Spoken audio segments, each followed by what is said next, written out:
BJP आरोप लगा रही है, वहीं राजेंद्र पाल गौतम ने इन आरोपों पर दोबारा प्रत्यारोप लगाने की कोशिश करी है। क्या कुछ उन्होंने कहा है, जरा सुन लीजिए।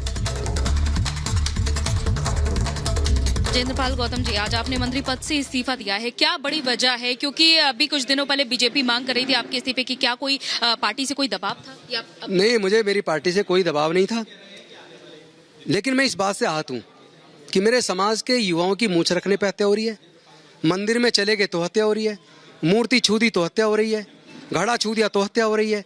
मैं पूछना चाहता हूं, हम इंसान हैं या नहीं है? हम भारत के लोग हैं ना, भारत के निर्माण में हमारा भी योगदान है। भारत में फसल उगाने का काम हम करते हैं, भारत में बिल्डिंग बनाने का काम हम करते हैं, भारत में पुल बनाने का, रोड बनाने का, सड़कें बनाने का काम हम लोग करते हैं, भारत के अंदर कपड़ा बनाने का काम हम करते हैं, मकान बनाने का काम हम करते हैं। और हमारे साथ रोज रोज उत्पीड़न, बहन बेटियों की इज्जत लूट के उनकी सामूहिक हत्या की जा रही है, बलात्कार किया जा रहा है, फांसी पे लटकाया जा रहा है। और ना प्रधानमंत्री जी बोलते हैं, ना देश के गृह मंत्री बोलते हैं, ना बीजेपी का कोई बड़ा नेता बोलता है, ना पार्टी के बड़े नेता बोलते हैं। इससे मैं आहत हूं। और ऊपर से इसी जातिवाद, छुआछूत से परेशान होकर डॉक्टर बाबा साहब अम्बेडकर जी ने 14 अक्टूबर 1956 को बौद्ध धर्म आप कह रहे हैं आप आहत हैं, लेकिन मंत्री इस जो आपको डिपार्टमेंट मिला हुआ था, उस पद पर रहते हुए आप तमाम बड़े कार्य कर सकते थे। नहीं, काम तो बड़े किए हैं।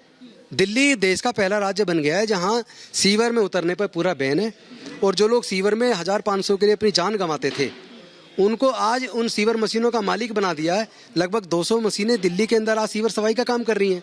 सीवर में उतरने पे बिल्कुल बंदिश लग गई है। उनको एक सम्मान का जीवन दिया है।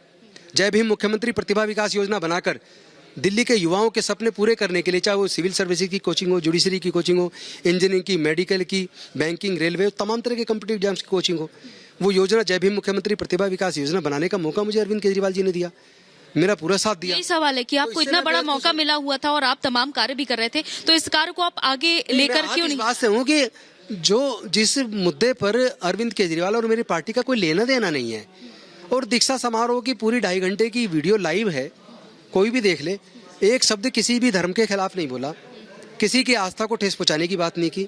और वो जो कह रहे हैं कि गालियां दी, एक शब्द दिखा दो, पूरी रिकॉर्डिंग है, लाइव चला है वो तो वो जो जिस तरह दुष्प्रचार कर रहे हैं और मेरी पार्टी को बदनाम करने की कोशिश कर रही, इससे मैं आहत हूं कि मेरी पार्टी जो देश का भविष्य है, अरविंद केजरीवाल, जो लोगों के बिजली, पानी, शिक्षा, स्वास्थ्य, महिला सुरक्षा, जो समाज के इतने अच्छे योजनाएं बना रही हैं, तो पूरे देश को आम आदमी पार्टी की जरूरत है। आम आदमी पार्टी को लोग पसंद कर रहे हैं। गुजरात में पोस्टर्स भी लग रहे थे गुजरात में केजरीवाल के खिलाफ, तो क्या ये भी बड़ी वजह मानी जाए? क्योंकि गुजरात में चुनाव भी होने हैं और मांग भी लगातार बीजेपी की ओर से की जा रही थी। जो आपने शपथ ग्रहण समारोह की, माफ कीजिएगा, जो बौद्ध महासभा के दौरान जो शपथ दिलाई गई, उसके बाद से ही ये विरोध होना शुरू हो गया। तो ये भी, उन शपथ को तो बीजेपी ने बड़े बड़े होर्डिंग पे लगाया है, फिर तो वो भी अपमान कर रहे हैं। उन्होंने भी तो पूरे गुजरात में वो शपथ ही लगा दी, वही 22 प्रतिज्ञाएं छाप दी हैं। अब अपमान नहीं है, वो सब देख नहीं रहे क्या आता है, पढ़ नहीं रहे क्या?